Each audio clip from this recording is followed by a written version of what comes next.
এবং আপনি দেখতে পাবেন যে অচিরেই শেখ হাসিনা ফিরবে এই বাংলাদেশে লক্ষ কোটি জনতার আহ্বানে এবং লক্ষ কোটি জনতার মিছিল নিয়ে আমরা শেখ হাসিনাকে এগিয়ে আনবো।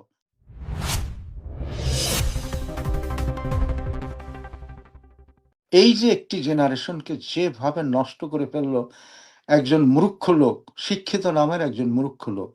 আমার কাছে মানে ডক্টর ইউনূসকে শিক্ষিত কোনো মানুষই মনে হয় নাই। এবং এখনো মনে হয় নাই, আগেও মনে হয় নাই। হয়তো ওয়ার্ল্ড মেকি তাকে তৈরি করেছেন। ওয়ার্ল্ড তাকে তৈরি করেছেন, আমেরিকা তাকে তৈরি করেছেন ওইভাবে।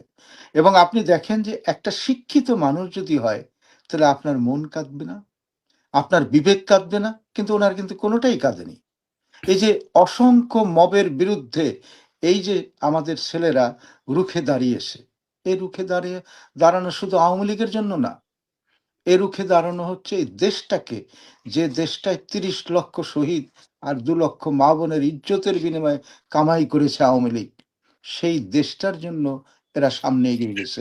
সুতরাং একটি প্রজন্ম নষ্ট হয়ে গেল।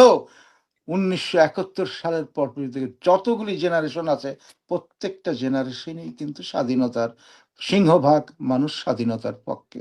সুতরাং হয়তো আমাদের খারাপ লাগতেছে একটি জেনারেশনকে এই ডক্টর ইউনূস কিংবা ডক্টর আসিফ নজরুলরা ধ্বংস করে দিয়েছে। সুতরাং আমাদের হাজারো সন্তান রয়েছে যারা এই স্বাধীনতাকে টিকিয়ে রাখবে। তো সেটাই আমি প্রত্যাশা করি যে ওরা যতই ক্ষতিই করুক না কেন, বাংলাদেশের মানুষ ইস্পাত কঠিন দৃঢ়তার সাথে এদেরকে মোকাবেলা করবে। এবং আপনি দেখতে পাবেন যে অচিরেই শেখ হাসিনা ফিরবে এই বাংলাদেশে লক্ষ কোটি জনতার আহ্বানে এবং লক্ষ কোটি জনতার মিছিল নিয়ে আমরা শেখ হাসিনাকে এগিয়ে আনবো, সেই প্রত্যাশা করছি।